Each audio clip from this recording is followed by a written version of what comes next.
Oh, welcome to the Gov Shack. So happy to have you guys with me this evening. And yes, it is another Monday and yet another Gov Shack. And you think, what is this guy going to talk about today? Well, you know what I'm talking about today. Tomorrow is a big election day for New Jersey and Virginia. And for me, most important, New York City. Of course, I haven't voted yet. I got to go vote. So, yes, tomorrow is a election day. It's already starting already, which is great. But what am I talking about today? Zohran Mamdani. And as I've said before, this is a big deal. People care about this tremendously. And to be fair, as I always am to the best of my ability, Mamdani is talking about real issues. No doubt. He's talking about real problems that we actually have in New York City. And I got to give him credit where credit is due. That's a good thing. We should talk about those issues. Here's the next thing I got to give him credit for. And I'm going to give credit here. He actually has a list of his policies on his website. That is not a common thing. He is saying, yes, I'm going to do the things I've told you I'm going to, and I'm going to do the things, and I care about it. And he's actually put it on his website.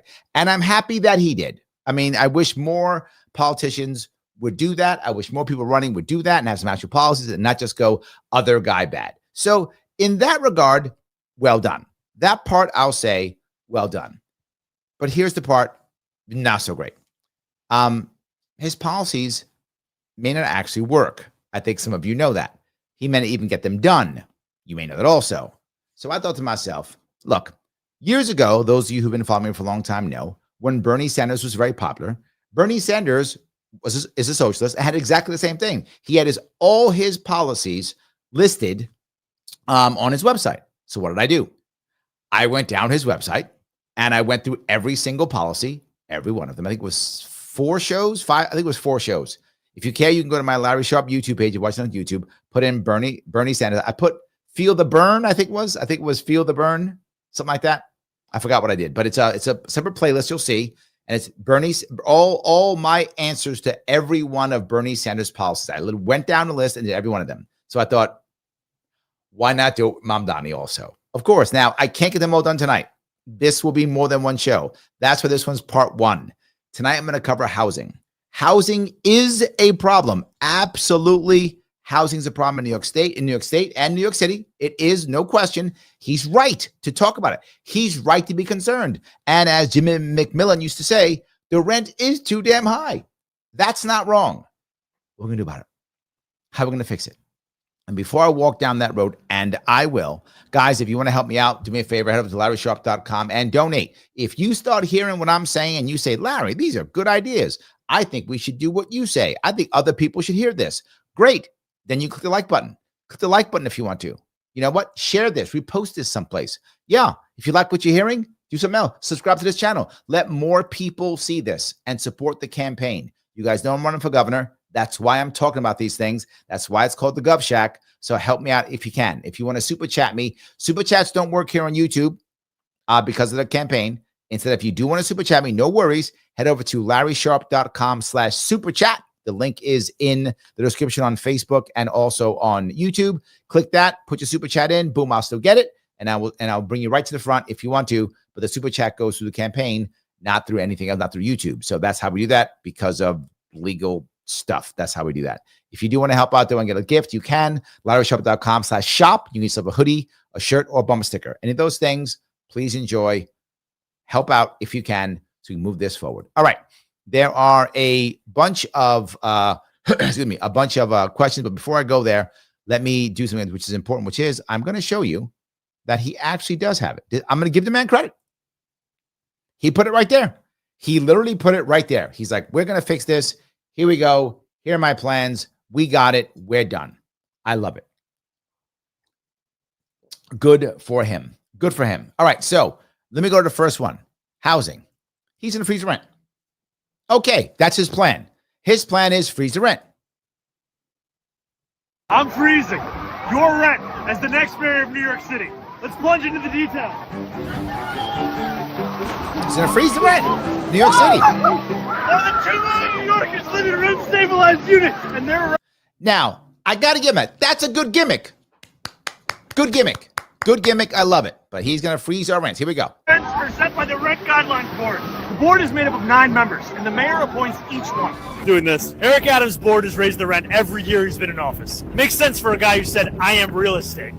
Currently, 8 of Adams' 9 appointees' terms are up and could be replaced tomorrow. And that's exactly what I would do. Rent freezes have happened before. De Blasio's board did it 3 times. True. I would do the same every year, only appointing those who understand that landlords are doing just fine. So now, a couple things. What he just said, I'll make sure you hear what he said. He said he could do it. True, he could. And de Blasio did it. True. He's saying he did it every single year. Okay, he can. It's up to, assuming that the people follow him. And last thing he says is landlords are doing just fine. Keep all 4 of those in mind as I walk through this. Last March, the board found that landlord incomes rose by nearly twice the increase of their expenses. The median income for a rent-stabilized household is $60,000 a year. There we go. Any rent hike could push them out of this city. For those landlords who need a little extra help, there's a city fund they can apply to. So here's to a new year, a new mayor, and the same rent. Like the idea. Well done. Good job, brother. You're going to freeze rent. Okay. Here is the issues with what he's going to do. Can he do it? Yes. So, okay. Well done on you can. It's been done before. Yes, de Blasio. And what happened? When you freeze the rent and when de Blasio did it 3 times, is the rent better? De Blasio was our most recent mayor besides Adams. So 4 years ago, de Blasio was our mayor. Is the rent better? It's not. It happened before. It didn't work before and will not work again. Why? Because when you freeze the rent 3 times over the course of 8 or 9 years, what happens is you simply delay it. So is there a short-term benefit for the about 25%, give or take, of New Yorkers who live in rent-stable apartments? Yes, he's not wrong. There is a short-term. Oh, see, this year, we're set. True. But what winds up happening is over time, you've just delayed it. The average rent increase over the course of the total 10 years was the same, about 9% per year, give or take. That's about the average. So all that happened is you got a short-term benefit. True, but over time, they still had the same problems. Nothing changed. It doesn't fix the problem. If you're telling me we're going to freeze the rent for whatever, 2 years, and then here is the massive, awesome plan that's going to fix everything so that after those 2 years, magically stuff is great, I could hear that. At least that would make sense to me. If you were saying we're freezing it so we have our magic plan that makes everything awesome, and after 2 years, it's going to be great. All right, I can hear that. He's not saying that. He's just saying, I'm going to freeze it every year because landlords are doing great. Here's what he won't tell you. The average landlord in New York City, small landlords, have been pushed out. Most of the landlords are big boys. Yeah, they have over 1,000 units. I'm not joking. There are landlords in New York City who have 20,000 units. I'm not kidding. Do your homework. That's true. 20,000 units. Yeah, they're doing fine. Why are they doing fine? Because those landlords also have luxury apartments. You have luxury apartments. You're doing just fine. Yes. He's not wrong. That's the average. But what about the guy who has 2 or 3? The guy who, when lockdowns came, was literally put in jail if he asked somebody to pay their rent. I'm not joking. You can do a simple Google search. This is everywhere. The little guy was punished throughout New York City during the lockdowns, and it keeps getting punished. And what is he going to do? Punish the little guy. That's what he's going to do. That's how it works. Landlord's doing just fine, he says. We can just freeze it for years. They're doing just fine. All right. He may not remember something because he wasn't born yet. In the 70s, that happened too. This isn't the first time it's happened. And again, if any of you think I'm making this up, a simple Google search will show this to you. I lived through this. There's a saying in the 70s. Some of you who are in the Bronx, I know if Mike's watching, he remembers this. The Bronx is burning. Where'd that come from? Landlords literally setting fire to their own apartment buildings. Why? They couldn't afford to keep it because rent freezes. So it made more sense for them to burn their apartments to the ground. I'm not making this up. Literally, in some parts of the South Bronx, 80% of the housing was burned to the ground because that made more sense for the landlord. He'd rather burn it because he's losing money every single day. What else happened? That's the big boy. The big boy just hires thugs to burn it to the ground. I'm not joking. That actually happened. That's how that works. What does the little guy do? He can't do that. He's not savvy enough. So if the little guy does it, he goes to jail for arson. The big boys have thugs. They know how to do it. They get around it. It's fine. I wish I was making that up. That's the truth. Little guy can't do that. What does he do? He has to sell it at a loss. Think about this.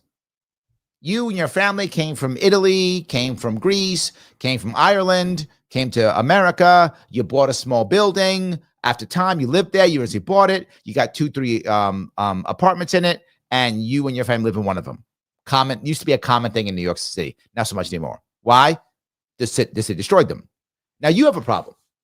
You freeze the rent because you get stuck with rent stabilization. I think it's 4. I think if you have 4 or more, I forgot how. I think it's 4 or more. That's right. So you have 4 units, you're screwed. I think that's correct. So you have 4 more units and you're stuck with rent freezing. Now what happens? Well, you can't afford it. You don't have thugs. You can't burn the place down. You got to sell your apartment. Who are you going to sell to?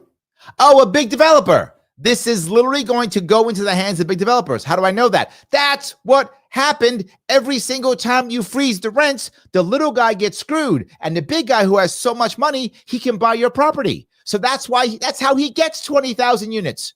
That's how he gets 2,000 units, because he buys up 4 and 5 units everywhere, knocks it down, builds up, and has 6 of them. Yeah, that's how he does it, because he can afford it. Every single time. That's what actually happens. So look, I get it. This does sound good. It does. It does sound good.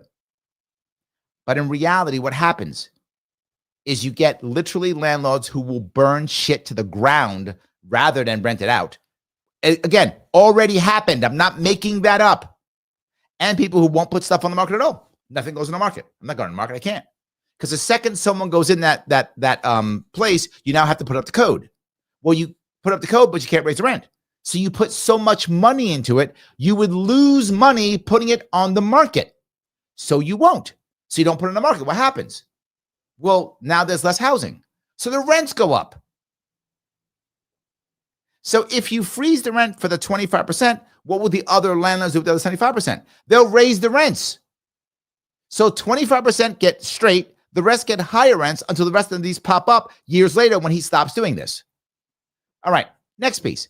If you're going to simply make sure that the rents never freeze, always freeze, why do you have the board in the first place? End the board, right? Just say, you may not raise rent ever. Done. If you need to, go to the city council. Have a nice day. Board done. That would actually be more efficient. Why have the board at all?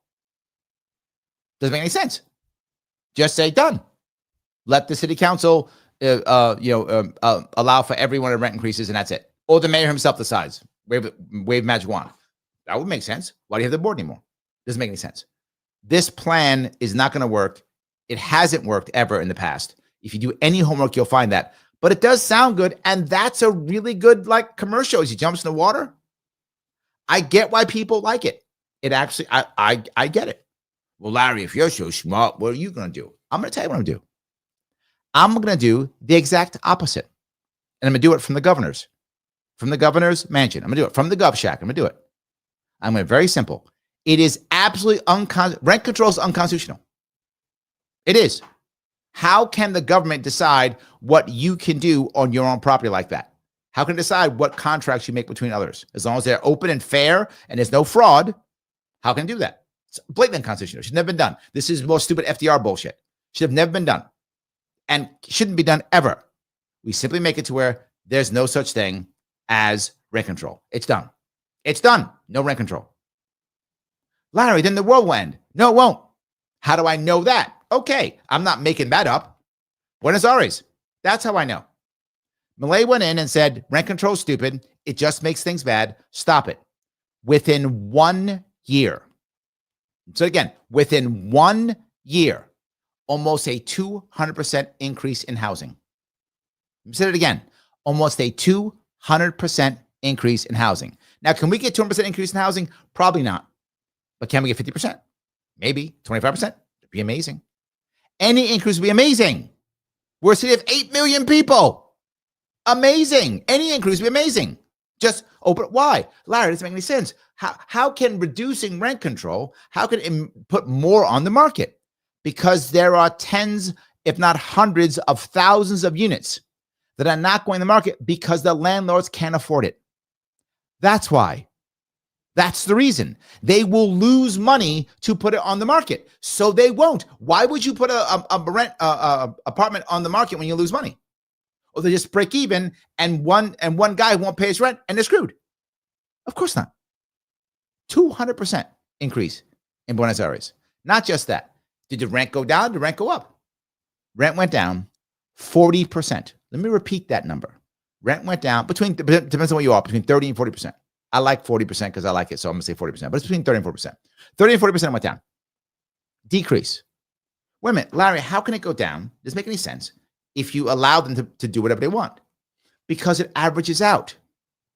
As I told you, the 25% of the people who are rent controlled, the other 75%, they pay a massive amount for them. They still got to make money. So they pay even more. Well, what happens? These guys don't get $500 a month. They get $1,000 a month. But these guys will order $3,000 a month. They go down to $2,000 a month. And there's a whole lot more of them. So over the average, everybody pays less. That's how that works. Most people pay less. And be forward, it's supply and demand. If I only have 3 units that I can rent out in a 6-unit apartment, I can rent out 3. I have to make enough money on those 3 units to pay all my bills. It's a fixed cost. But if I let all 6 out, I can make less money per unit because I make more overall because I have 6 units. See, if you understand anything about economics, you would know that. He does not. I'm not mad at him for it. He's a socialist. He's open. I get it. If socialists knew about economics, they wouldn't be socialist. So by default, if you're a socialist, you don't understand economics. By default, you can't be both, right? You either know economics or you're a socialist. You can't be both of those. So I get it. I'm not mad at him for it. That's who he is. And again, to be clear, he is tackling a serious problem. And he did do a cool little thing in the water, and he says stuff that makes sense. I get it. But I can get the same thing I just said without taxing one more person, without punishing any landlords, without punishing any tenants. None of them. I can get the same thing and really make it happen. And I have proof it has happened. His proof is it fails. My proof is it happens. So this can be done. Again, not mad at him. That's who he is. That's how it works. So let me grab a couple of comments while going through that. I hope that was helpful for you guys. Hope you guys enjoyed that. All right. Music Man Crichton says, I'm praying for Cuomo to win. So I'm encouraging you to a private meeting with him and try to mend fences with him, understanding still differences between you guys with a powerful full circle moment. Too late for that anyway. But if Cuomo, whoever becomes the mayor, if I am able to become the governor, I will work with him. I'll work with Mamdani too. I will. And I don't mean to be mean. I'll work with him. We'll talk about how we can make this happen. I'll work with him. I'm not going to be mad. I'm not mad at the guy. A lot of people are. I'm not mad at him. He's just wrong. Do I think that he actually wants to help New York? I do. I think he wants to help New York. He's just utterly wrong. It's fine. We'll have conversations. We'll make stuff happen. Yes. Right? We'll deal with it. And when I say there is no such thing as rent control, it's gone. It's done. Let's see you in court, I guess, when that happens, because when we finally figure out that we have to go to court and have to have the Supreme Court go, yes, it's completely okay for the government to decide how much you can charge for a place you own. I don't know how that's going to work. But anyway, that's not going to work. When it actually happens, things will change and he'll see that I'm right and he'll be okay with it. He will. So, yes, I hope that makes sense to you at least. Josh says, I'm hoping that Curtis will win too. Well, some people are hoping they'll win. I get it. The reality of it is, it seems like it will either be Mamdani or Cuomo. That's what it looks like. It doesn't look like it'll be Sliwa. And if you look at it, it's because the Republicans have turned on him. It's just true. Again, I didn't turn them. The Republicans did. I'm not a Republican. Said, I'm not a Republican, and I didn't turn on Sliwa. The Republicans turned on Sliwa. Take that, Republicans. I didn't turn on Sliwa. The Republicans did. Not me. I went to his events. I supported him. I had to fight him. Republicans didn't do it. They didn't do it. So, yes. All righty. And walk down here if I can. Okay.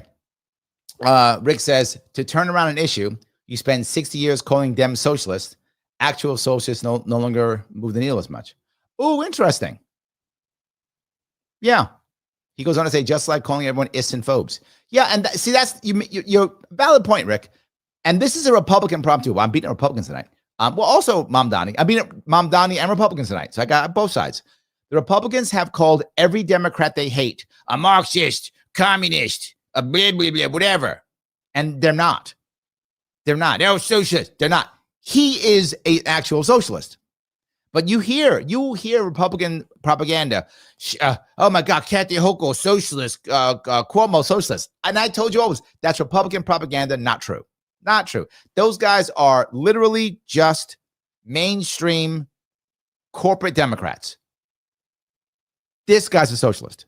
So now when he pops up, Rick, you're like, well, whatever. This is a real socialist. It's true. Yes.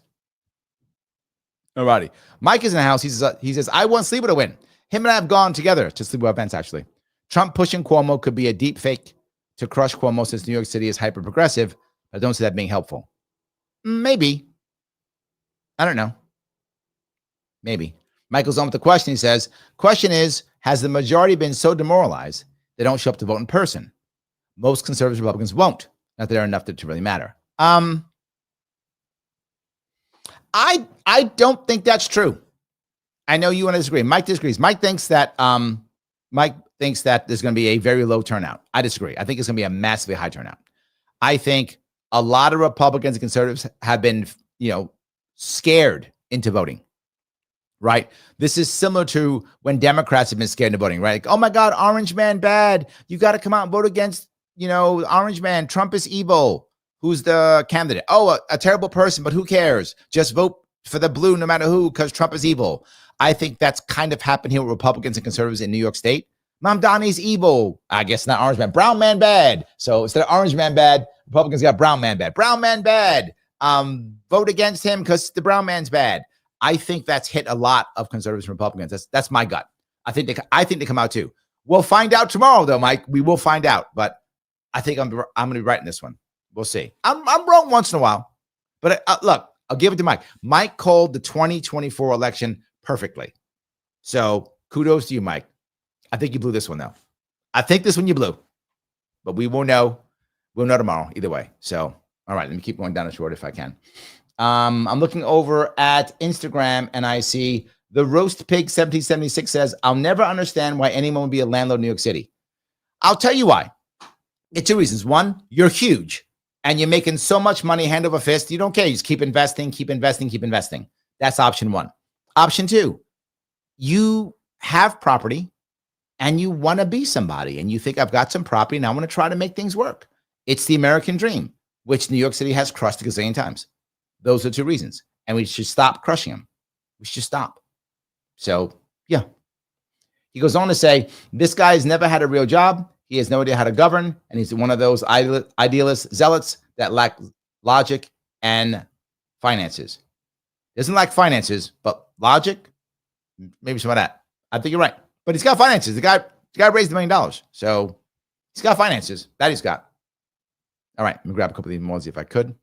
All righty. The Adirondack DFL says, Queen Kathy promised to stop housing. She did. What happened? What happened? You're right. She was supposed to solve it. That's weird. Huh. D says, donate to the campaign. LarrySharpe.com/donate. Yes, guys. Why do I do this? To show you that there are libertarian ways to fix things. That even when a socialist comes up and says, I have a plan, I get it. I can tell you one thing. I have a better plan. When you have someone like me on a debate stage, guys like Zohran won't do as well. And I won't just yell, a brown man bad. I will not do that. You didn't hear me say that. I don't care if he's a Muslim. I don't care if he's brown. I'm brown too. I don't care. Does not matter to me one single bit. I don't care if he's a socialist. I do not care. I talk about his plans. I am literally on his website talking about his plans, showing you how they will fail with historical evidence that you can check yourself, and showing you how my plan will work with historical evidence that you can check yourself. If that's valuable to you, do as D says and donate. As you guys know, I need cash for this campaign to move forward. If that's valuable to you, do so. If you want to super chat, you can do that too. That's also valuable. If you like that, please super chat away. Also works. Oops, sorry about that. Also works. So please do that too. Right? If you want to help out, you can. with getting a hoodie, shirts, bumper stickers, whatever you like. Get a gift. And of course, if you want to volunteer, also works out. Volunteer, LarrySharpe.com/volunteer. SEAL Team Sharpe. Please, if you can, do that to the best of your ability. I would appreciate it. All right, let me. I grabbed a bunch of those comments. I appreciate that one too. Anything else I want to grab here?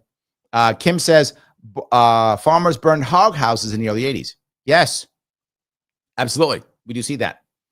All righty. I think we're done with that one for a while. Let me now head over, if I could, to his other piece. That was freeze the rent, which is great. This one is building affordable housing. Now, this is another issue. He's right. There is a problem with affordable housing in New York City. And again, I would say he actually deals with real issues. I'm giving him that. He deals with real issues. And he has a cool commercial for this one too. Do a cool commercial. Let's talk about the housing crisis. Let's do it. Last summer, for the first time in 15 years, New Yorkers were allowed to apply for a lottery to get help paying their rent. See it that? was open for 1 week only. More than 630,000 people applied. The big prize? Getting on a wait list with 200,000 other New Yorkers. This is the housing crisis in 2025. Now, he's not wrong. All that happened. That's true. Now, but does he think that's a bad thing? Like we shouldn't, wow, we have a problem. We shouldn't be, no, he's like, it just isn't good enough. Unless you're wealthy, it's basically impossible to find or stay in a home that you can afford. It's time city government actually did something about it. Okay, tell me. I've already told you about my commitment to freeze the rent for every single rent stabilized You did tenant. do that. That Yep. covers about half of all New York City renters. But what about the other half? What about We it? need more housing. A lot Okay. more. True. As mayor, I'll build 200,000 new, permanently affordable, union-built, rent-stabilized homes over the next... Okay, hear what he just said. I will build 200,000 permanently affordable, rent stabilized, union built apartments in New York City. That sounds amazing. It does. I mean, that sounds good. If you don't understand stuff, you're like, this guy's the best. Why doesn't everybody do this? Yes. Why doesn't everybody do that? Why didn't Eric Adams do that? Why didn't de Blasio do that? Why didn't, I don't know. Why didn't Kathy Hochul do that? Why didn't Cuomo do that? Because it's impossible is why. That's the reason. He might as well have said, and I'm going to build a ladder to the moon, and we're all going to go to the moon every Tuesday for brunch. He might as well have said that. It's exactly the same thing. Never going to happen in a gazillion years. This is magical. The first part he talked about was real. He actually could do the first part. Freezing the rent is something he can do. This is magical thinking. There is literally no difference in him saying, and then I'm going to make rainbows come out of the sewer system, and everybody gets a magic puppy that never poops. It's exactly the same. There's no difference in those two things. Zero. This can never happen. This is impossible. 10 years. And if this is the worst part, 200,000 in the next 10 years. The next 10 years, we need 2 million. Yeah. It's not even enough. It's magical and not enough. Tripling what we're currently set to build. Any 100% affordable project gets fast-tracked. No more pointless delays. No more pointless delays, because he's just going to, well then, if it's fast track, it's a pointless delay. Why don't you have no pointless delays, period? How about that? How about no pointless delays at all, not just for your special projects? How about if it's a pointless delay, why is it a delay in the first place? I know, I'm nuts. I'm We're gonna crazy. unleash the public sector. We're going to unleash the public sector, not the private sector, the public sector, because they've been chained in New York. Boy, have you. He just said that. The public sector. We're still going to need more housing. That means Yes. taller buildings near subway stations, upzoning wealthy neighborhoods, and eliminating the requirement to build parking lots. Eliminating the requirement to build parking lots.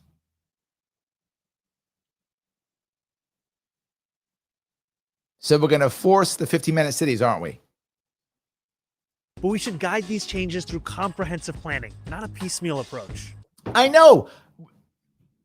See, comprehensive plan, not a piecemeal approach.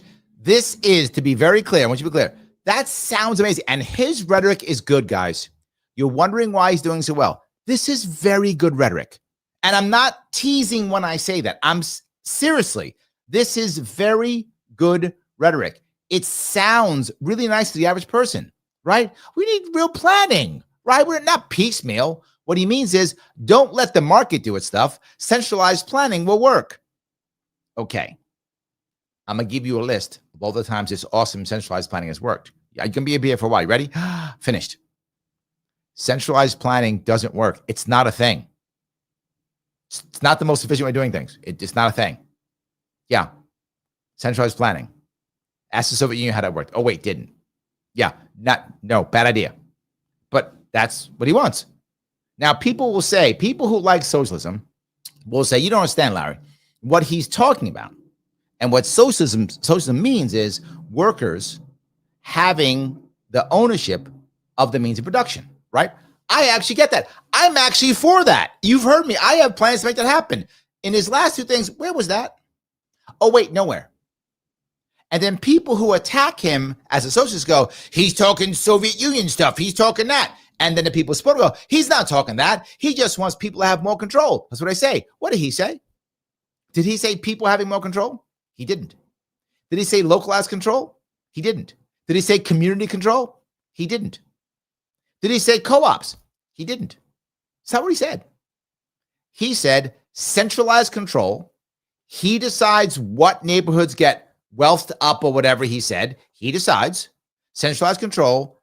You don't get freedom. That's out the window. What he just mentioned is the Soviet model. I'm not joking. You heard him say it. He said it nice, though. He did say it nicely. That was very well done. Stalin would be impressed. He'd be like, damn, I wish I'd talked that way. I wouldn't have to kill so many people. Stalin would have said that. I'd probably killed like half the people if I could talk like that. This guy talks well. He's not wrong. But that's the Soviet system. And he says it. And if you are someone who supports the idea of socialism, meaning workers owning the rights to and the ability to produce, I get that. That's not what he's saying. New York City is a majority tenant town. Yep. Too often our government works for the landlords. It's time to take the power back and build housing for the many. Let's get Okay, hold on. Take the power back and build housing for the many. But he's talking about affordable rental units. Who's going to own those? He's not talking about ownership. Has he talked about ownership at all? No. He just wants more rental units. There's too many renters. What are we going to do? Make more renters. What? But who's going to be the owner? Well, I am. So the public said will own it. So the government will own it. Oh, so government will own it? Oh, like NYCHA, for those who don't know, is the New York City Housing Authority. NYCHA, the largest slumlord in the country. I wish I was joking.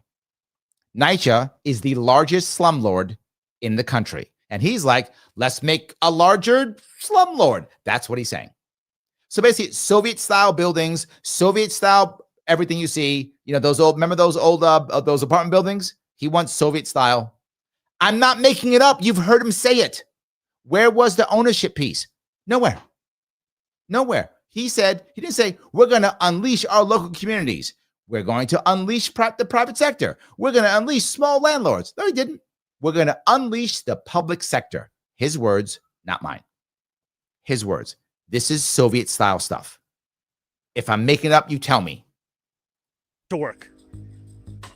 See, he's look at now. That's cool. Look, this is good stuff, guys. Some of you are mad, but this is good stuff. It is. It's good stuff. All right. Well, you guys say, Larry, what's your answer for this, Mr. Smart, Wise Guy, Libertarian? You don't have an answer, do you? Of course I do. What are you, silly? Of course I have an answer for this shit. Of course I do. Of course I do. What's actually holding New York City back is it can't build. If we could build, we'd be fine. So, two things. I brought up earlier the idea of the ending rent control. You end rent control, you will watch people put stuff on the market, and you will watch them build more. Why? Because they can make more money. And you go, wait a minute, Larry, aren't you just giving in to the landlords? Yes, but big and small. Right now, we only give to the big. With his current plan, there'll be only two landlords, big and government. I'm not joking.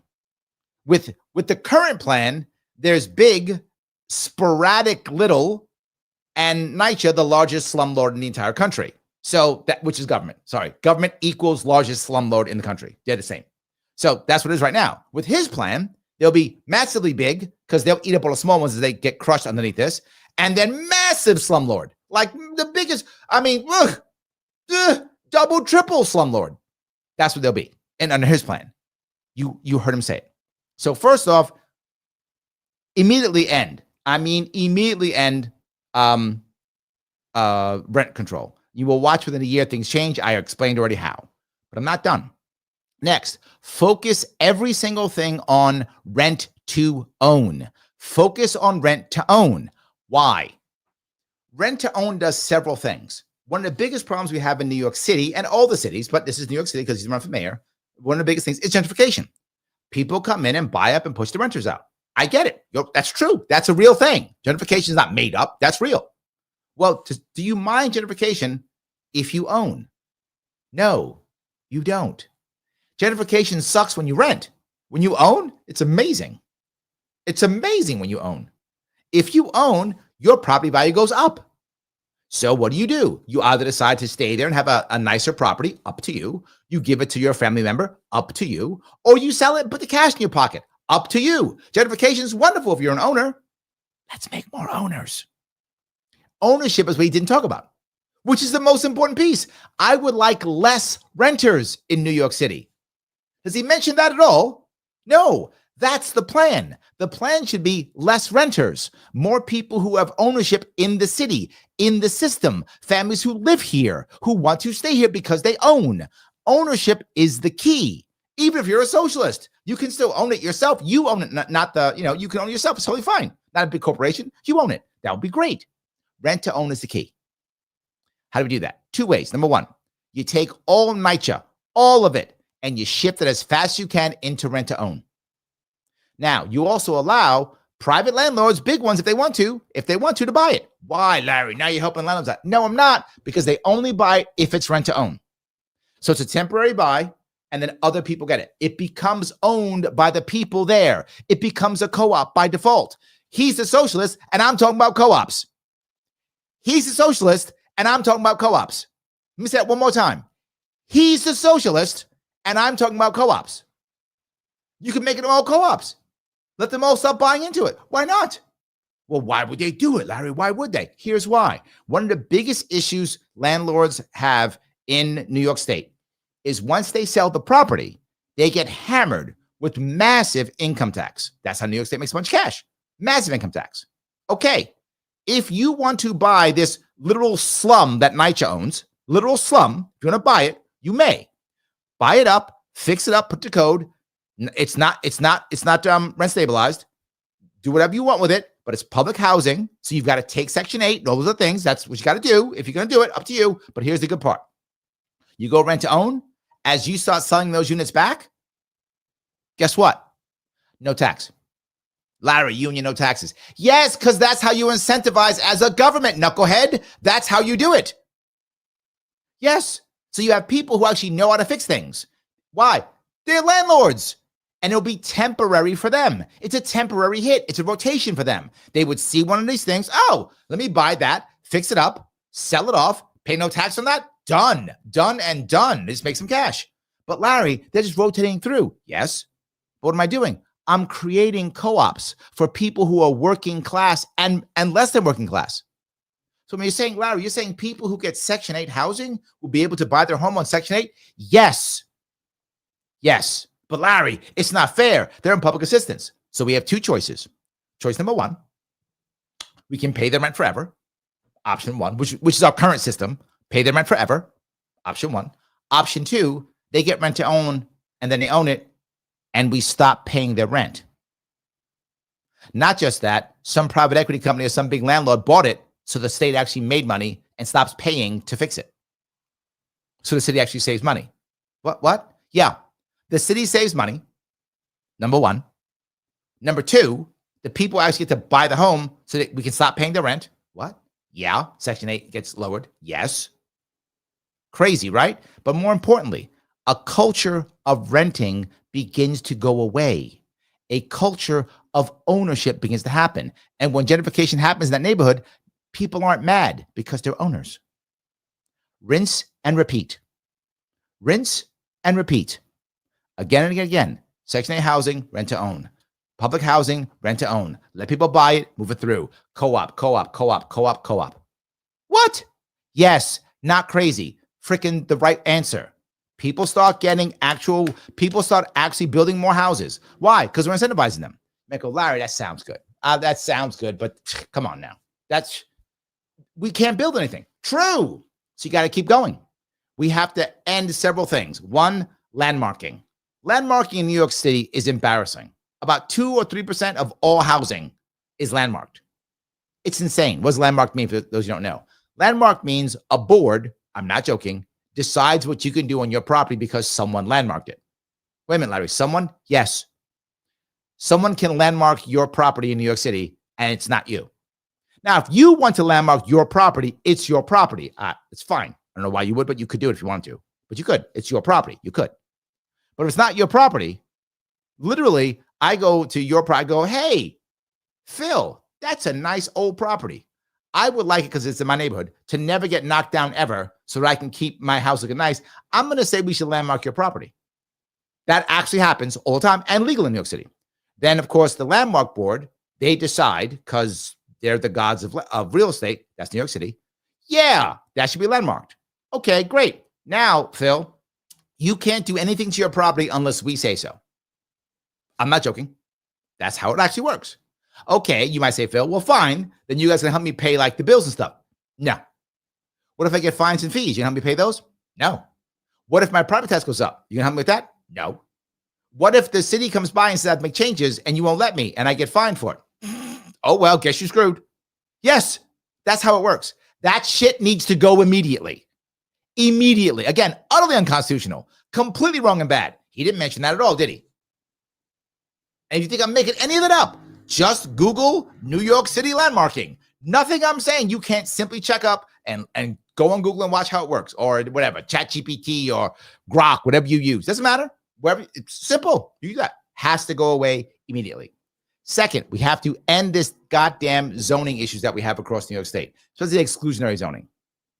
Now, I'm not saying there shouldn't be rules and regulations. Of course there should be, but just localize them. That's it. That's what Texas does. Texas doesn't say you build anything you want.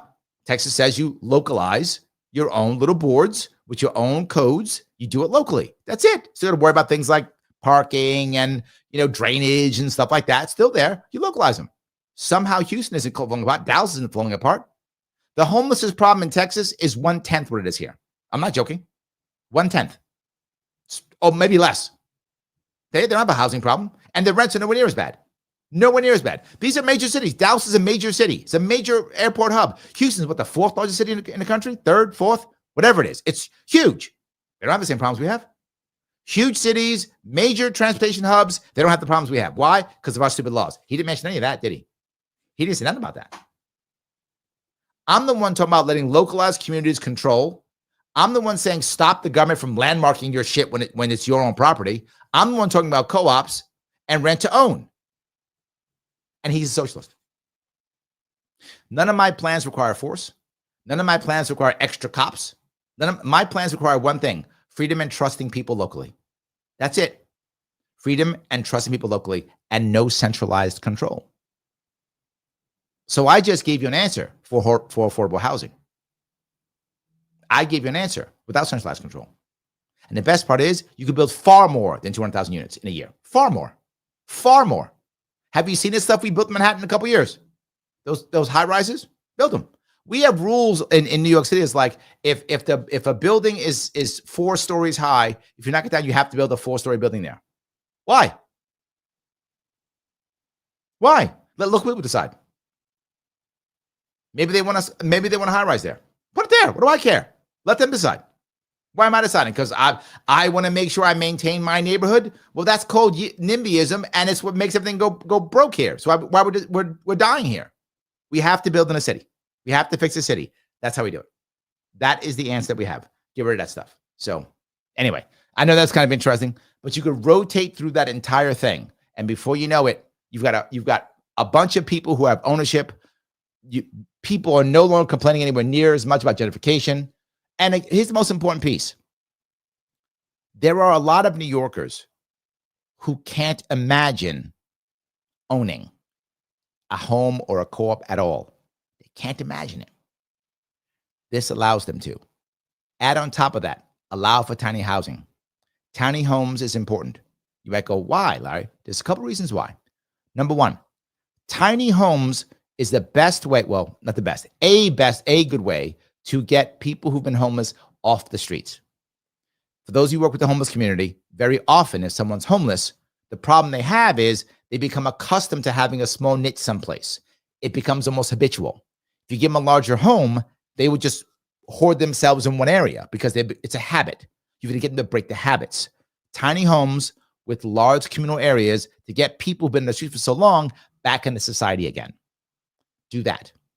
Allow for nonprofits, which they have a couple up in the Bronx right now, to do things like homes specifically for groups of people, like single moms, addicts, people who have mental illness, veterans, things like that, right? And in those, the person agrees to pay 1/3 of their income, whatever that is. You make $100 a week, $33. You make $1 million a year, $330,000 a year, whatever. You make 1/3. Now, why would you do that? Because that means it's not means tested.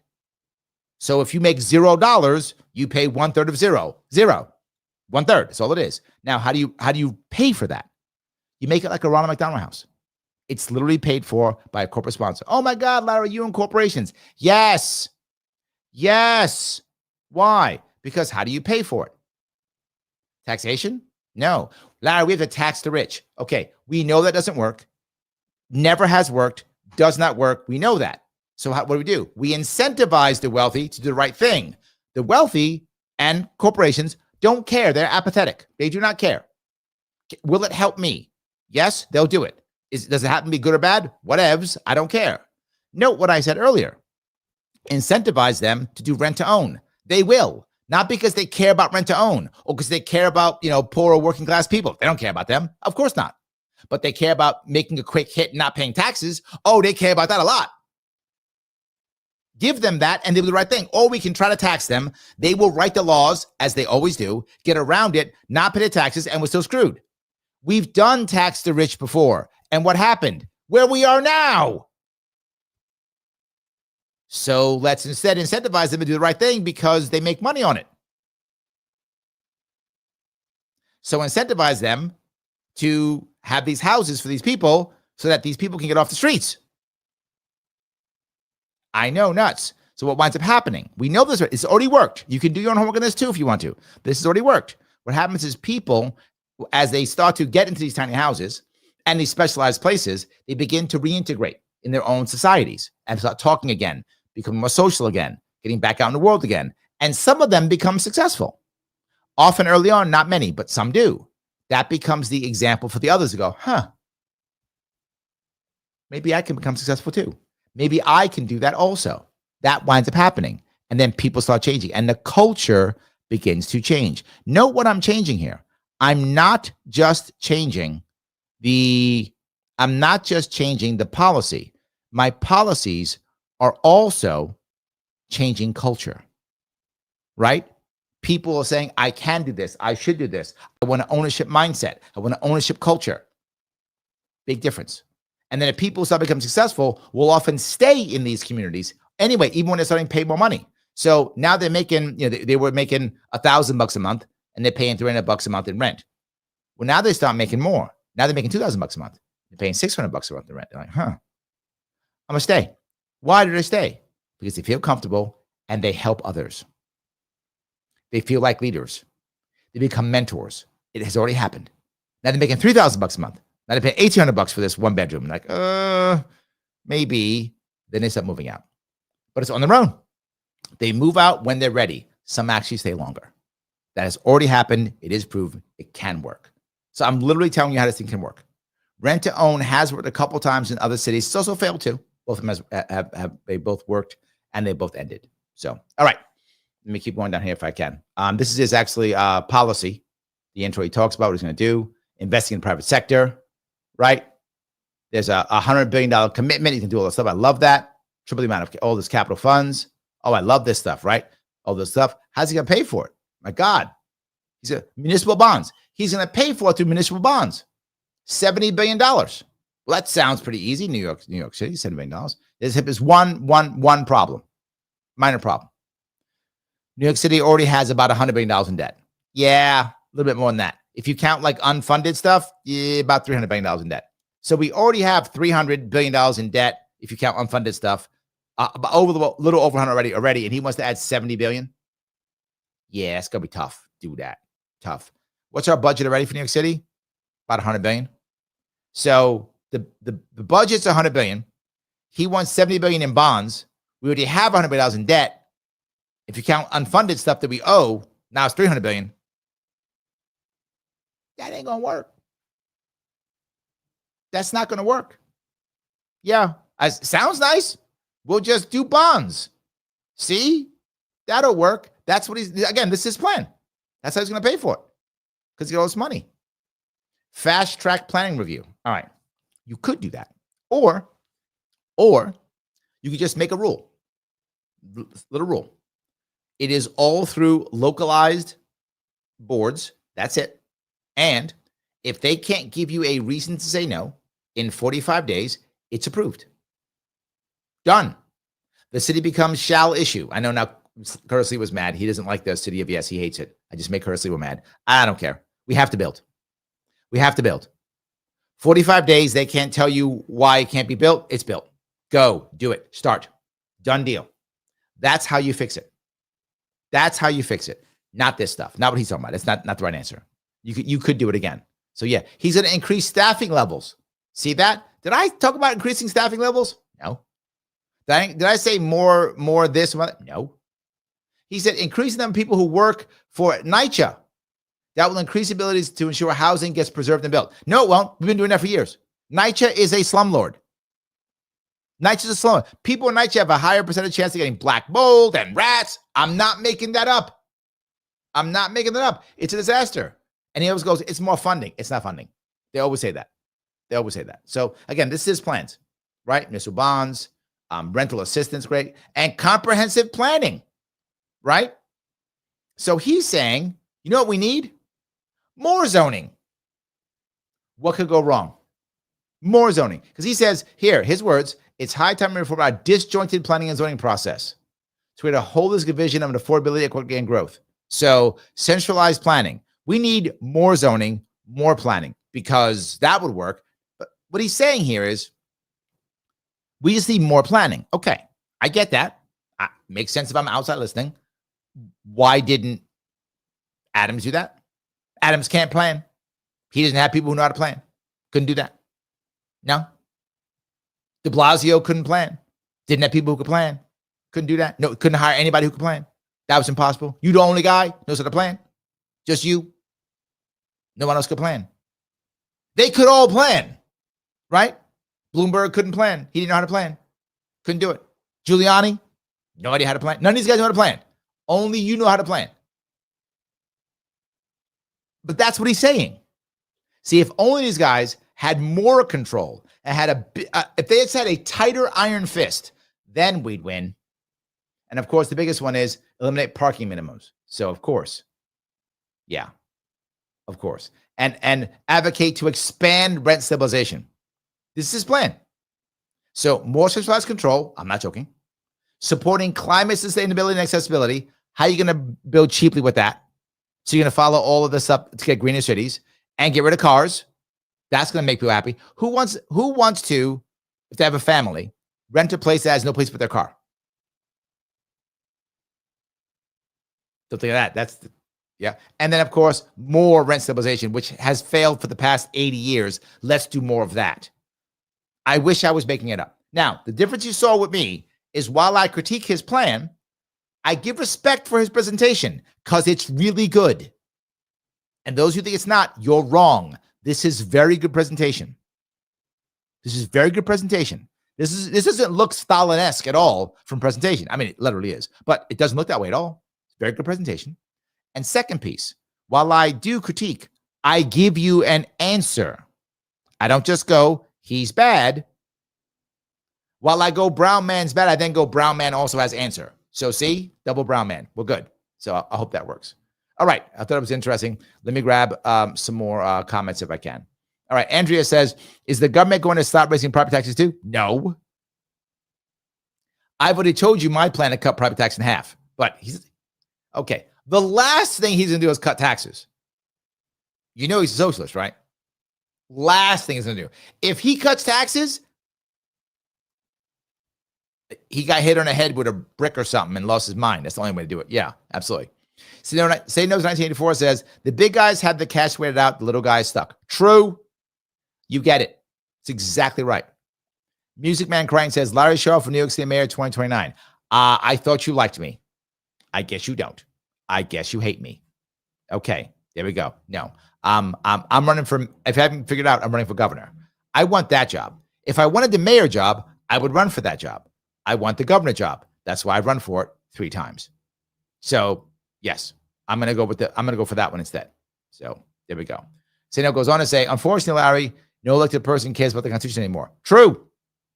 Well, there's one. His name is Thomas Massey. There's one. Andrea says, even Bill Gates says that climate change isn't as drastic as he once said. So why not back off regulations? Oh yeah, Bill wants AI to thrive, and they need a crap ton of electricity. True. Yeah, that's also true. You guys are right. All true. I appreciate that. So, all righty. Mike says, correction, New York State GOP failed SLEWA, not Republicans. State GOP is miserable. You know what? Valid correction. I accept that. Valid, correct. You're right. Valid correction. True.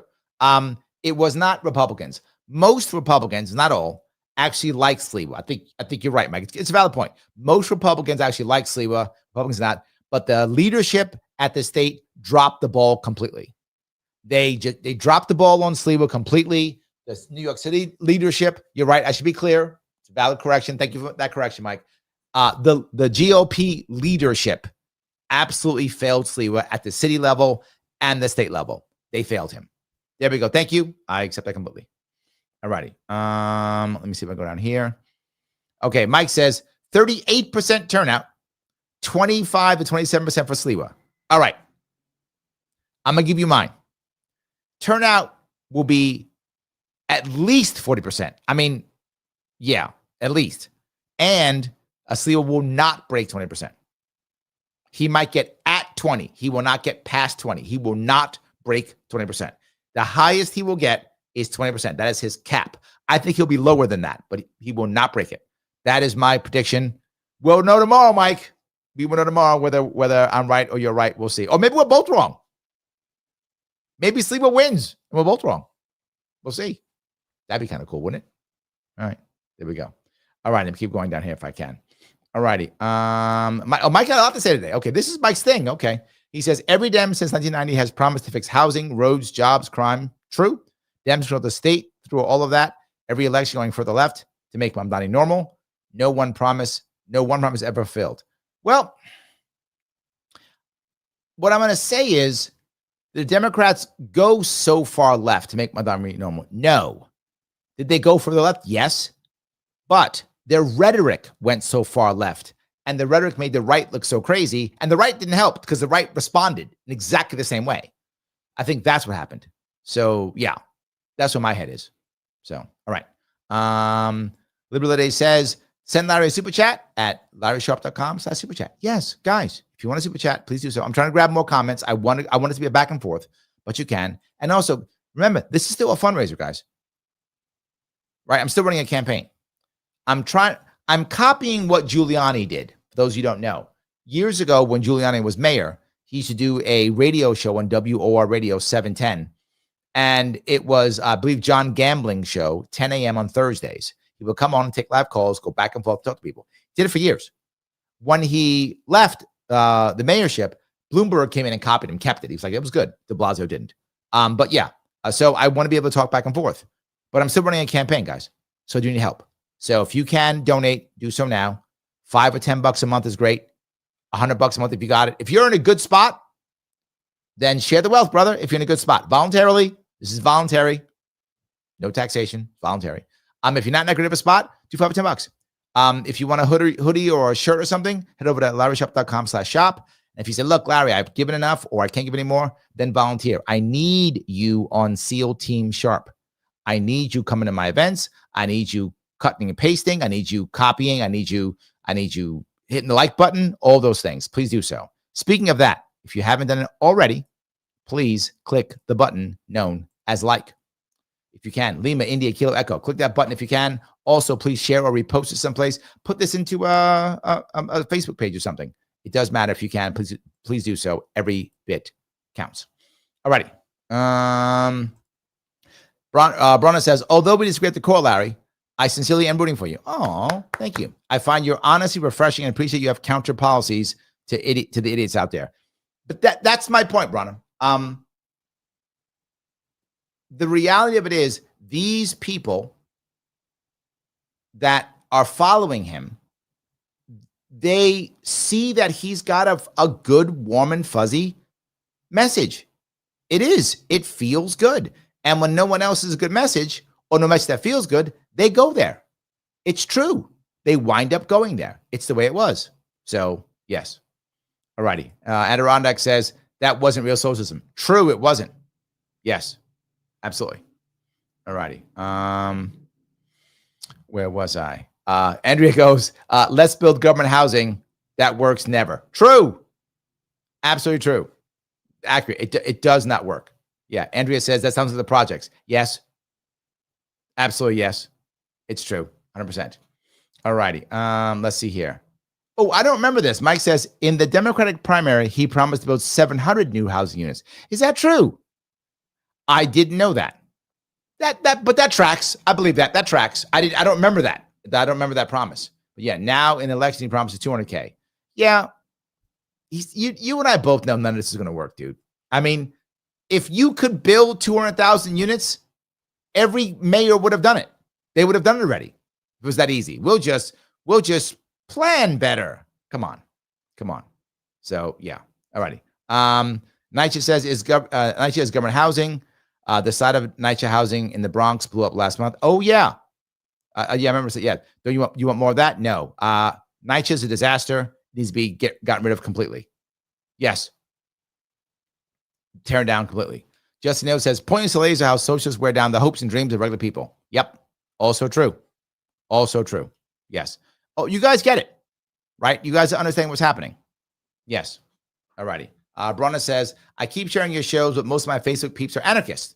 I think they fear if they react or engage, other anarchists will call them sellouts. I'll keep trying so. Have them come on the show and yell at me. Have the anarchists yell at me. I'm happy. Tell them they can come on and they can just yell at me. It's fine. I don't mind. All good. So, yeah. All righty. So I grabbed a bunch of these. I think I'm beginning to get closer to the end. At least that's good. So, all righty. I think I covered that piece already. All right. Say No says rent-to-own housing would need reasonable interest rates. Of course. But again, the issue here is it's being backed and or built and already owned by the government, right? And you know that if there's Section 8 housing, by the way, they're getting checks every month. So what do banks love? They love many things, but three in general over everything else. One, they love loaning money to billionaires. They love that. They love that. Big like deca millionaires and billionaires. They love that. Number two, they really love small amounts of fines and fees, like little small fines and fees on transactions. They love transaction fees. Oh my God, banks love that. Last thing they love, government guaranteed money. You give banks those three, they do anything for you. So I'm giving them at least one of those. So odds are we'll be okay. Odds are they'll be okay. So yes. All righty. I hope that makes sense. Let's see. Andrea says, can't Hochul just write a check though? No, she cannot. She needs Uncle Donnie right now to write checks, and he's not, and that's a problem. So she wants some Democrat to win next time, so that Democrat, whatever, Harris or who's going to AOC, whatever, so Aunt AOC or Aunt Harris can write checks. See? Remember, federal government has the Fed that just makes magic money. New York State, by the way, gets a $20 billion bailout every year. So the federal government bails out New York State $20 billion every year. So yeah, so someone got to write that check. Not Kathy Hochul. Not at all. Yes. All right. Liberty D says, here in Florida, rent to own doesn't necessarily come with an extreme interest rate, but you are coming to the table with extra money. Also, if you default and you pay money down, you won't see that money. Yeah. Look, it's not perfect, but it's better than now. I don't want, and again, once the culture begins to change, more people will see it and they'll start, right? Will there be some hiccups and back and forth? Yeah. Yes. Absolutely. There will be. There's no doubt that will happen, right? There's no doubt that will happen. But the current system is an utter failure. So, yeah. Kevin asked the question, why did the GOP leadership fail Sliwa? Because they didn't think that there was any chance of victory at all. And they thought nobody would do anything crazy whatsoever. So just let it go. He'll come in second. Life is fine. We don't care. Oh, Mike says it right here. There, Mike's ahead of me. He says, the state's comfortable being in second place. The state GOP is. Yes. They know they can't win. Why do you think I'm running for office? You guys think some Republican can win this state? Are you crazy? This is New York State. The people who are leaving this state, 300,000 per year, they would be voting. They wouldn't be voting for Hochul. They'd be voting for somebody else. So they're all leaving. They'd be voting Republican probably, and they're leaving. The state's almost 3-1 Democrat Republican. There's more independents than Republicans. Yes. They know they can't win. It's like, we can't win. We'll come in second. Life is good. There we go. There we go. Amber says, I want a Ron Paul. Amber, how are you? It's been a long time, my dear. Good to see you. I want a Ron Paul and Bernie Sanders and Joe Jorgensen debate. That would be amazing. That would be an amazing debate. I would love that. Yes. I love that. That's great. I love that idea. So, all righty. Let me keep going down this road if I can. I want to pop here real fast. All righty. That was the other. We're back to housing. All right. There we go. Cracking down on bad landlords. Now, look. I definitely understand where bad landlords would be, right? I definitely understand where they would go. Before I go there, I got a super chat here. This super chat is from, hold on, it is from D. Thank you for the super chat. After Tuesday election, now what? It's time for a new New York led by Larry Sharpe. Oh, I like that. Yes, I like that. She's right. So he says, cracking down on bad landlords. 1 in 10 renter households reported a lack of adequate heat last winter. 1 in 10. Okay. 1 in 4 reported mice or rats in their homes. 500,000 live in poor quality housing. My question would be, how many of those people were in NYCHA homes? He doesn't mention that at all because a whole bunch of those were NYCHA. He won't mention that, though, will he? Yes. Every New Yorker deserves a safe and healthy place to call home. We all deserve that because we're amazing. That's why Zohran will overhaul the mayor's office to protect tenants and coordinate code enforcement under one roof. So protect tenants. That's the problem. Here we go. Here's a school video. I'm standing here on West 83rd Street in front of a building owned by one of the worst landlords in New York City. It has racked up hundreds of code violations.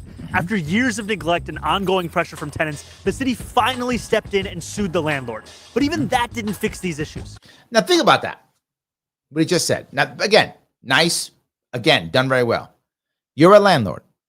You're getting fine upon fee upon fine upon fee, right? You're now getting sued by the government, and it still didn't fix it. Why? He's just evil. That guy is just evil. I don't know this guy, but he's just an evil guy. If he's that bad, did you name him? We are talking about a lack of heat, a lack of hot water, and instead, leaks, rats, a literal beehive in the wall. Housing isn't just more expensive than ever. It's falling apart. But what's Mayor Adams doing about this? The same thing as his real estate donors. Nothing. So to be clear, that guy who owns that building, clearly he's a gazillionaire, right? He's a big real estate donor to Eric Adams, right? He would have said so, right? He's not. If you're a gazillionaire, you knock that thing down and build up a new one and make good housing, right? Or maybe you can't because maybe it got landmarked by somebody else. Maybe there's an NIMBY. Maybe it's rent controlled and you can't raise the rents, so you let it go away. You become a slumlord by default, like those guys in the Bronx did, and the place burned down. It doesn't make any sense. Why did he say that the city sued him and that didn't fix it? Because the city sued him and he didn't even show up. How do I know that? They don't. Why bother? They can't afford the lawsuits. They don't show up. They think, I'm already screwed. Here's the thing that happens. You guys don't know this. In New York City, there are times when literally when literally the landlord says, take the building, bank. I lose money on the building. Take the building. And the bank says, no, I'm not joking. So this landlord may not have paid his mortgage in months, maybe years. I'm not joking. This happens all the time. Why? The bank, it's a liability for the bank. So the bank doesn't want it. The bank says, no, just pay me when you can. I don't care. So the bank's not getting paid. He's not getting paid. The city sues. The city sues. Why does the city can't the city do something now? The city sued. Can the city take the building? The city doesn't want the building because the building can't make money. It's nothing but a loser. Why? Because of rent control. But he won't tell you that. Think about it. Why would any landlord, whoever, whether you're a poor landlord or rich landlord, why would you let Zohran Mamdani come out and say horrible shit about you? Why would you let your tenants not have heat, not have water? Why would you have rats and whatever? Why would you get sued by the city and not do anything? Why? You're just evil and you're sitting away. Who's paying rent in that house? How much money are you making? Who's rushing to rent that place when there's rats and whatever? All the problem. No one's paying rent there. No one's rushing to get there. You probably got at least half of those apartments are empty. At least half are empty. Look, at least half are empty. So does this make any sense? No, he just wants to go evil landlord. It's not evil landlord. It's not evil landlord. It's guy can't get anything done because of the system you put him in. So now he gives up and goes, I can't survive. His whole family's going to go bankrupt. If you just end rent control, stop landmarking places, problem solved. Problem solved. That's why I'm announcing a plan to overhaul the mayor's office to protect tenants. So what he thinks is we'll punish him more. I'm not joking. What we'll do is we'll spend more money to punish him more. You've already insulted him and taken him to court. What are you going to put him in jail?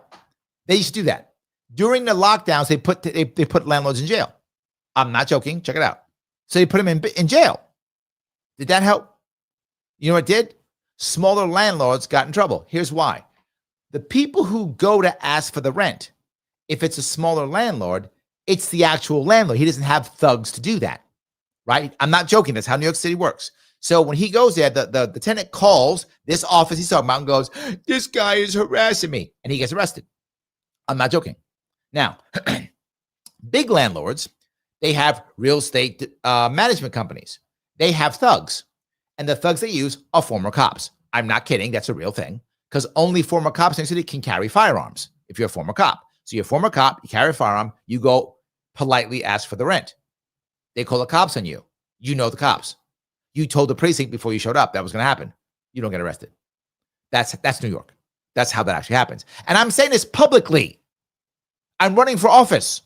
So if I'm wrong, someone can say, Larry's wrong. No, that's how it actually works. Yeah, that's how it works. So, yeah, he doesn't mention that though, does he? He doesn't. No, he doesn't. Bringing code enforcement under one roof and making sure that agencies... See, if we just bring code enforcement under one roof, if we just have more centralized control, what could go wrong? Where's the ownership piece here again? If you are an actual socialist and you're going to tell me, Larry, socialism is about owning the means of production. Where's he saying that? Nowhere. Where is he talking about co-op buildings or ownership at all? Nowhere. He's saying, if we just bring it under this centralized control, then government will get it right. This is Soviet era stuff. Are working together to hold bad landlords accountable. Starting on day one. You already sued him. We will expand the city's special enforcement programs. See, we'll have more special enforcement programs because that'll work. Now, I want to be clear about that. If special enforcement programs worked, why didn't de Blasio do it? He was a socialist too. Why didn't he do it? If they work, why didn't Eric Adams do it? Eric Adams, former cop. Should have got tons of cops to go do that, right? Why didn't Bloomberg do it? What happened? Yeah, only he can plan. See, he's the real planner. You guys aren't the real planners. He is. He is. Now you're saying, well, Larry, what's your plan? Let the landlords be landlords so they can sell their properties off without losing everything. Then the bad ones can get sued and will go, I don't want to be sued. I'll sell my property. Or the bad ones, the landlords who are making money won't want to be sued. So they'll fix it. Why will they fix it? Because they're making money. They don't want to lose money. I know, evil money. No, that's why it's failing. If the landlord can make cash by fixing it, he will fix it. Not because he loves his people. He doesn't. But because he'll make money on it. No, I talk about incentives. I talk about carrots. Incentives make people do the right thing. All he talks about is more stick, more stick. If punching people in the face worked, they would have already punched them in the face more. It doesn't work. Doubling fines for hazardous violations. See, that'll work. Doubling fines. He said he's already been sued. He racked up how many violations this guy said? Did it fix it? No. So he literally showed us how it doesn't work and then said, we're going to do more of that. Okay, so Mamdani, we're going to do more of what doesn't work? Yes. We're going to do more of what doesn't work. Oh, okay. Well, at least we're clear on that one. At least we're clear on that one. Okay. And tripling them for conditions that are immediately dangerous. See? Triple them. That'll do it. The guy's got rats and beehives. He ain't doing shit. Why? He can't afford it. He's doing nothing. I would bet if you did homework on the spot, he said where it is. If someone's doing homework.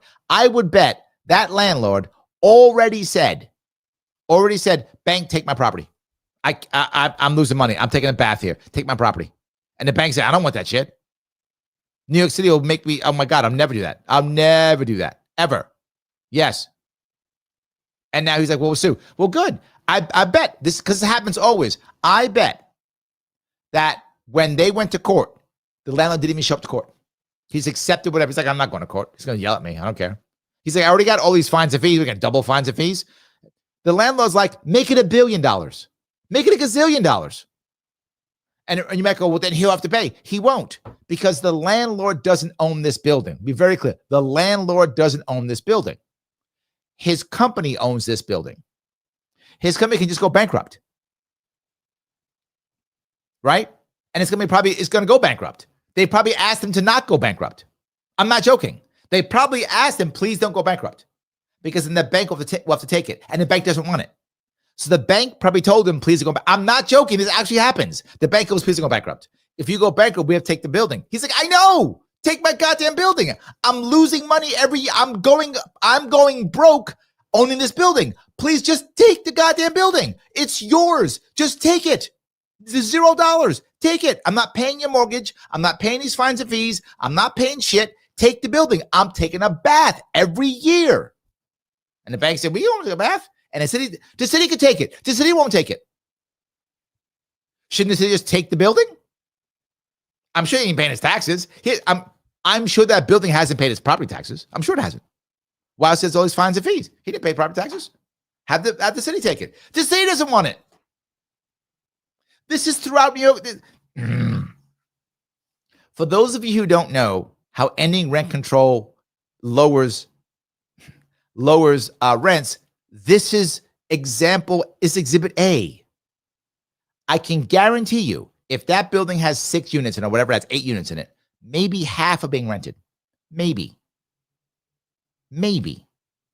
Because who wants to live in that building? So what's going on? Well, if you ended rent control, then someone might buy that building. He'd be like, take it. They buy the building. And this is what the city would do. The city would have to accept the buying and that, right? They have to accept the deal. And they would. What would happen is, this is how it actually would work. I go, I'll buy the building because they ended rent control. Oh, okay, great. The city goes, well, this guy owes whatever, $1 million. I'm not giving you $1 million. Well, he owes $1 million. I don't give a shit. Then I won't buy the building then. Well, no. Can you give us like $500,000? I'll give you $250,000. Done. That's how it actually works. Then the bank will go, that guy's behind on his mortgage. Yeah, I'm not paying your mortgage. Well, no, you got to. I'm not paying your mortgage. If you do this, I'm not going to buy the building. Okay, what's he own the building? He owes $1 million a building. I'll give you $250,000. Done. That's what actually happens. So the guy buys the building, gives $250,000 to the city. The city shuts up, gets rid of all of his fines and fees. He gives $250,000 to the bank. The bank gives the building. That's how that actually works. Then he knocks the building down, builds it up, and boom, you've got 12, 13, 14, 15 units where there were maybe 3. Well, everything changes. That's how that actually works. That's reality. That's how it actually works. But he won't tell you that. I don't know if he even knows. But he won't tell you. He will not tell you. I don't know. Either he won't because it doesn't fit his narrative, or he actually doesn't know. One or the other. He may not know. I'm not saying he's purposely being deceptive. He actually may not know. Right? I've been through this shit for years. Everything I'm saying is true. If it wasn't, like I'm saying it openly, and I'm running for office. If it wasn't true, somebody would go, Larry's lying. They would clip it and get me in trouble. Everything I said is true. That's how it works. Anyway, all right. I have a super chat here again. Thank you, Phil, for $10. $10. Get on my level. More supply means more competition. Yes. In Austin, Texas landlords are competing on how low the rent can be and how many amenities they can offer. Yes. Yes. Imagine that here. You won't have these problems here. Yes. Phil is correct. It's like how that works. And when a really bad landlord, like this guy, refuses to fix it, the city's going to step in, make the repairs, and send them the bill. Okay. So, this is his plan. This is his brilliant plan. Here's his plan. When he refuses it, the city is going to go fix it and send him the bill. What does that mean? The city is going to pay union workers to do work and never get that money back. Taxpayers are going to pay to fix his building. If he could afford to fix it, he would fix it. This is the assumption. He's not paying because he's evil. Shit he made up. None of that's true. And so we're going to fix it for him and send him the bill he's not going to pay. That'll teach him. Does he get to keep the rent? Who gets the rent? This is fantasy stuff. That'll teach him. We'll go fix it for him and pay for it and then send him a bill that he'll never pay. Okay, you already sued him. So he already, this makes, you get how dumb this is? That'll teach him. We'll send him a bill. If that doesn't work, the city's taking over. Okay, if that doesn't work, because it won't, the city's taking over the building. The city can already do it. So if the city takes over the bill, okay. Just for clarity, there's a landlord here who's in trouble. You may not care about the landlord. I don't care if you're doing that, but he's in trouble. Otherwise, he'd do this stuff, but he's in trouble. So his answer is, well, fix it for him and send him the bill. That'll work. That ain't going to work. That's a fantasy he made up. Okay. And if that doesn't work, then we'll take over the building. So the city will then take the building, which is what he's been asking for the past 5 years anyway, for somebody to take this shit off his hands, right? Then he'll bankrupt his company and pay nothing. So your taxpayer dollars buys a building that's destroyed, that you just paid to fix up, that nobody wants to live in. So what's the city going to do? Knock it down and rebuild it? So now you're having more city housing. So his answer is, we're going to build this by taking people's private property and making it public. Well, he did say he's going to unleash the public sector. This is how, I guess. This is his form of eminent domain, I guess. This is Soviet-style stuff. Where is the co-op? Did he say we're going to take it over and give it to the renters and give them opportunity to be owners of the building? He didn't say that. Did he say we're going to see if we can, turn this into a bunch of condos for and give the people who live there a right of first refusal to buy them? Did he say that? No. They said we're going to turn this into a co-op and the city's going to pay and allow these people to have loans. Did he say that? No. He didn't say any of that. He said the city will take over with centralized planning because that'll work. Do you understand how none of this works? For the building. We're putting the worst landlords out of business. And so translate. We're putting the smallest landlords out of business. And again, I wish I was joking. What he just said is we're putting the smallest landlords out of business. So we're going to make sure that it's only New York City slumlords. They're the only slumlords.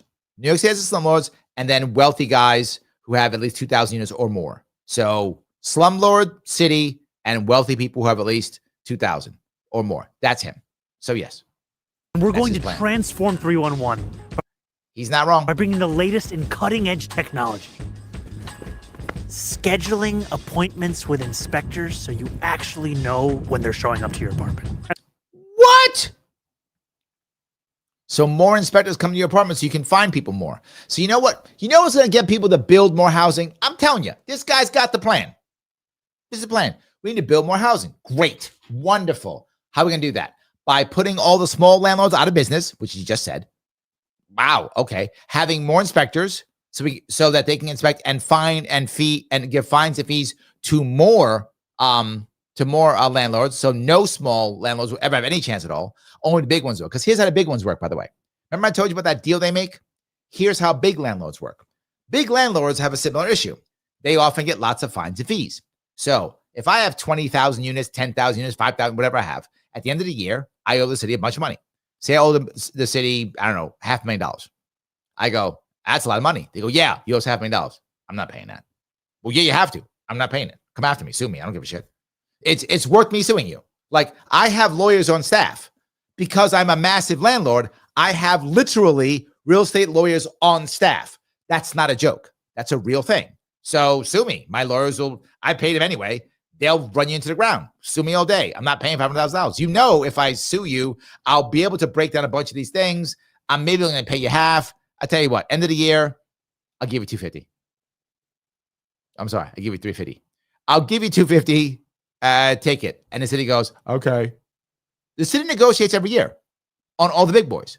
Another example, places like FedEx, Amazon, stuff like that, right? They get massive tickets every year, tons, millions of tickets every year. End of the year, FedEx, whatever big company goes to New York City and goes, yeah, we owe you $2 million tickets. And they go, yeah, you got to pay. I'm not paying that. What? I'm not paying it. I'm FedEx. I got lawyers on staff. Good luck suing us. Well, I don't want to sue you. I know. I'll give you $350. Done. Done. Every year. The city negotiates with the big boys every year. Did he mention that? Did he bring that part up? No. His plan is literally going to put all small guys out and give nobody ownership, no co-ops, no condos, no ownership. And the big boys will negotiate out because they always do. That's how it actually works. Everything I just told you actually happens every single year in New York City. Probably in most cities, but I know in New York City. Every year. And the best part? You're going to pay for this! No, he's not! We are through taxes. But again, good commercial. This guy's delivery is awesome. But actually, bad landlords are going to pay for this. We're going to fund this expanded enforcement. It's like the Mexicans going to pay for the wall. Damn, this guy is Trump. After all, we're going to punish the landlords and they're going to pay for it. We're going to build the wall. Mexico's going to pay for it. This dude's Trump. All right. In the most obvious I just made Mike really mad. way. By actually collecting the fines and enforcing the violations. What? Hold on. Okay. He's going to collect the fines. So he just said, and enforce regulations. Why didn't Eric Adams think of that? Why didn't de Blasio think of that one? De Blasio loved collecting stuff. Missed the collective. De Blasio would love that. That's kind of de Blasio's thing. Why wouldn't he figure that one out? Enforcing rules? All about de Blasio. What's going on with that? Weird. Why wouldn't they do that? Why didn't Bloomberg do that? He's the only guy who figured out, okay, I got the plan, guys. What's the plan, Zohran? We're going to collect the money. What? Yeah. Why didn't we think of that? He just said that. I already expressed to you how it actually works. That guy got sued, which means they sent him to a collection agency. That's how that works. You don't just sue somebody. That's not how, you don't just go, hey, Patty, you owe me money, so I'm suing you. Not how that works. I have to attempt to collect first. I have to. That's the law. I can't just sue you. They will not take my case. I have to attempt to collect. You have to then tell me, no, Larry, go to hell. I'm not paying you for whatever reason. Then I have a chance to sue you. So if they sued this guy, by default, they already tried to collect. So what he's saying he's going to do, they did. The guy didn't pay. But he's the different one. He's got the plan. See that? He got the plan. Mike says, notice that Mamdani and left plan is making the law, more fees, more power of government. Yes, that's literally his plan. Correct. You should work for him, Mike. You got the plan. You understand his plans perfectly. That's it. Yes. If any of those three actually worked in the first place, they wouldn't need to have extra. Makes no sense. Correct. True. That's my exact point. Did no one else think, what if we go collect the money? What? Collect the money? No one thought of that. Yeah. But he's acting like it's brand new, like no one thought of that before. This part's amazing. And Mike, I know you don't like him, but his delivery's good. This is good campaigning. It is. The Adams administration has spent 4 years ignoring. See, it was Adams. He was just ignoring it. He didn't want to collect the money. See? And before Adams, this was perfect. This is perfect before Adams. Everybody says housing is a human right. Okay, no. Everyone does not say that. No, that's not true. If you make something a human right, if it's a property or what someone has to do to give you or do, you make it a human right, all you do is one thing. You make it more expensive. Let's start acting like it. I'm standing. Yeah. Anyway, well done. That's very good on that. I appreciate that. Yes. So I think that's an interesting piece. I do enjoy that part. I thought you guys would enjoy that. And he has a huge policy memo. You can go down. This is actually good stuff. Him having a policy memo is nice. This is a good thing. I'm very happy that he does this. I wish this part, I want to give him total props. I wish more candidates would do this. If you go to my website, LarrySharpe.com, I do this. This is what every candidate should do. You go to Hochul, you get nothing. You go to Stefani, you get nothing because they don't care. They have no plans. But everyone should be doing this. So I do want to say this. I want to give Mamdani credit where credit is due. Putting your stuff out like this is a good thing. We should copy that. I do like this. Keep going. Everyone should do this. I like this. Yeah. He says, crack down on repeat offenders. You did already. Didn't work. Guarantee repairs. So you just fix them and charge them more? Zero tolerance. Zero tolerance never works. Ever. Zero tolerance always fails. Always fails. And the bad landlords, most of them, are small landlords. So yes. How do they do it? Litigation, acquisition, financing. What could go wrong here? Centralized litigation. They already sued the guy. Didn't work. Acquisition. Nobody wants the building. Otherwise, they already have it. Let me say that again. Nobody wants the building or they'd already have it. You can take the building already. They try to collect. We know this because you can't go to court unless you try to collect. That's the law. Yes. And then financing. The city acquires the mortgage debt. So the city takes. So what he just said is the city bails out the bank. Okay. He's the socialist and he wants to bail out the bank. It's what he says. Finance. The city acquires the mortgage debt of the distressed building, either forecloses on the property or refinances. So the city takes the debt. The city bails out the bank. This is the socialist who says this. Am I missing something? Am I missing something? I thought they didn't want to bail out banks. That's a part of his plan. So I love it. At least, look, I say it again, at least he says it. He expresses how he's going to pay for it, what he's going to do. It's there. I give him that. That's good. I do it too. Everyone should follow. Everyone should follow that. There we go. So yeah. All right. Let me, the last piece I'll bring up here, and I'll wrap this up with this one, is he then goes down to supporting homeowners and ending deed theft. Deed theft is a problem. This part's good. I do appreciate that. There's lots of scams. This part I actually like. I'll give him one. I'll give him 1 and 4. I do think we have to worry about that. Deed theft is a real thing. We have to work on that. Nicely done. All right. I'll give him that. I'm going to be nice. I gave him 1. Mike, don't be mad. I gave him 1. I tore up the 3. I gave him 1. So anyway, guys, I hope you enjoyed that piece. I thought it was interesting. You saw how it could be done, what we could do, how we could fix it, what I would do to fix it, and why this fails. Also, see something else. Imagine if I'm on a debate stage with a guy like him or Hochul or Stefanik or whomever. Imagine if that happens. If that happens, you will watch fireworks because these guys don't know how shit works. They don't. They don't know how things work. They have no idea how stuff works. And in this issue, right? Yeah. Roger says it. I told you he's not socialist, Larry. He's faking the funk.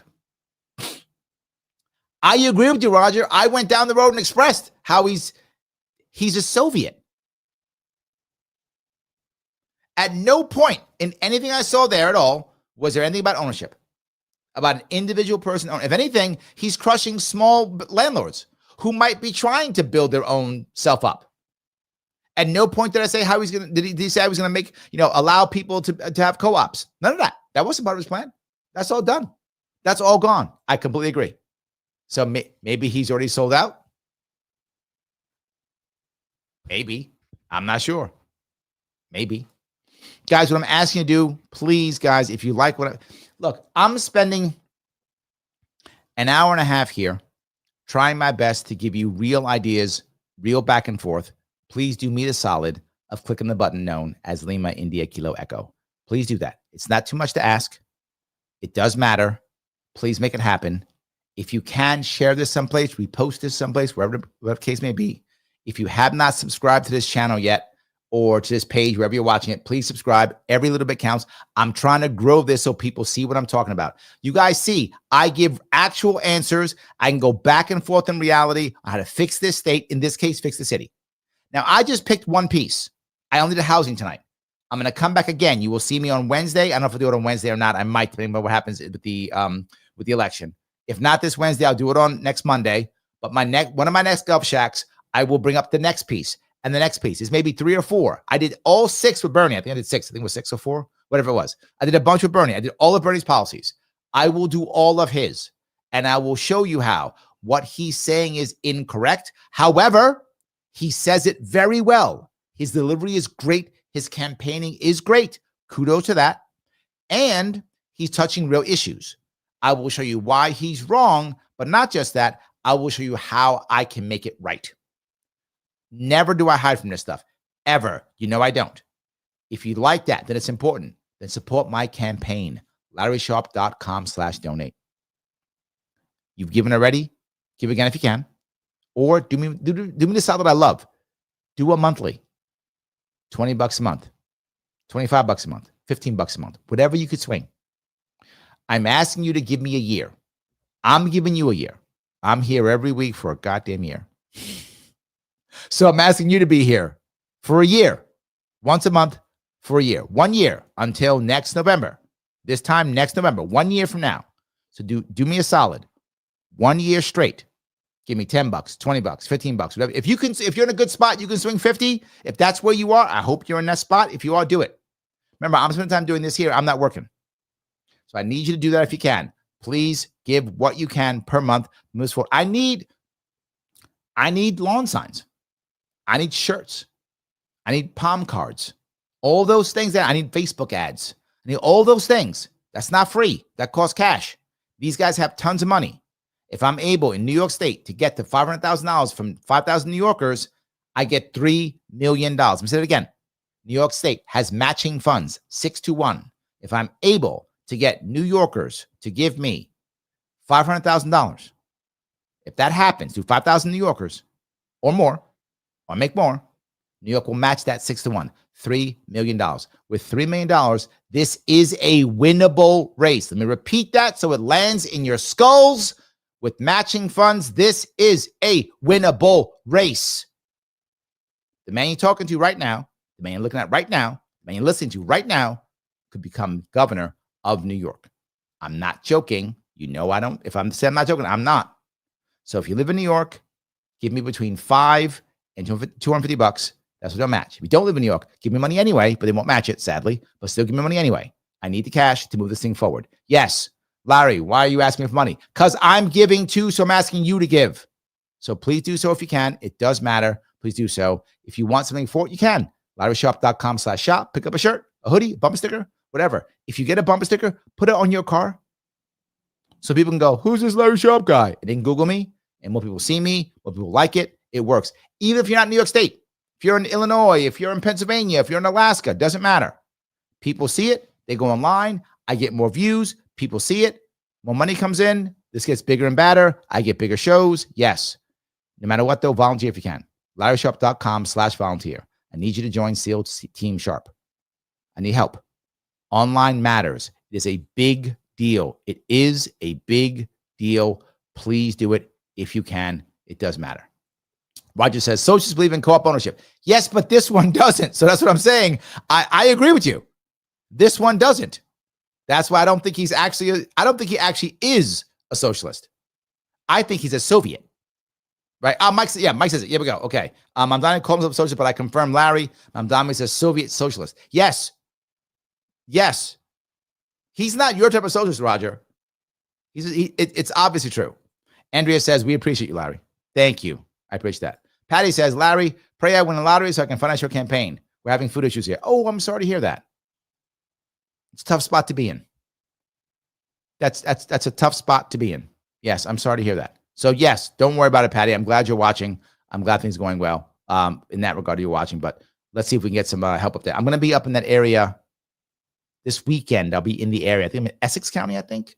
Yeah, I'm going to be in that area to come up this week. Yeah, in fact, where will I be this weekend? I will be up in your area.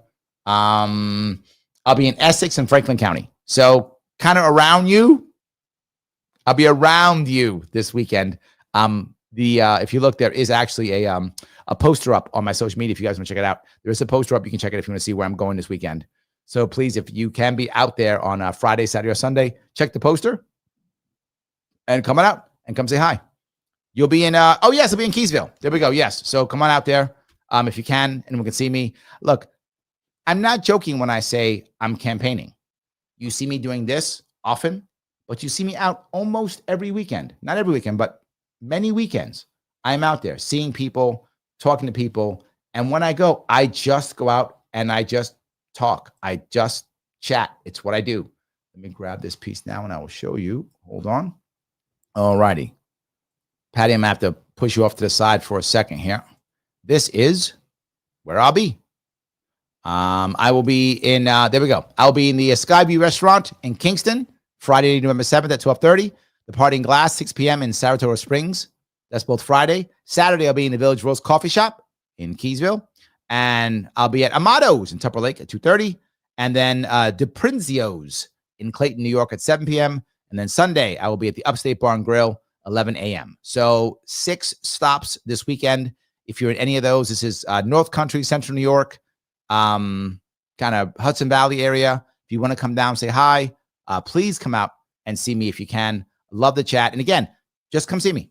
We'll talk. If you can support the local place, please grab a cup of coffee, grab a drink, whatever. If you're in a spot where you can, buy a meal, please, if you can, buy a meal. If you're in that kind of financial situation, please come buy a meal. So do that if you can. So yeah, Patty, if you can come by, come on by. We'll get you guys some chow too. Bring your family. We'll get you guys some chow while we're at it too. So yeah, we'll all eat together. We'll get you guys some chow. All good if you want to. So anyway, guys, we'll make sure that you guys saw that. I'm not playing, guys. I'm serious.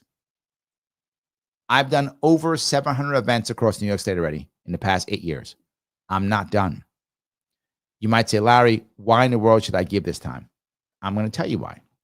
If you gave money to a Democrat or Republican in 2018, you threw that money away. If you gave money to a Democrat or Republican in 2022, you threw that money away. If you gave that money to me in 2018 or 2022, that was an investment because I am still here. That was an investment because I'm still giving you answers, because I'm still showing you I care. I'm still out there. How many of you can say you went out there and met whatever, some other guy running for office? You probably haven't. How many would even have a chat with you and sit with you and talk with you? Most wouldn't. I will. Many times. I've met many of you. So guys, please help out. This is also a fundraiser. Throw some cash my way if you can, or at least like, comment, and share. All that stuff matters. And remember, if you are watching this after this is over, please go back and comment after the live. It still counts. It still gets me all the good rhythm. I'll go. Rhythm.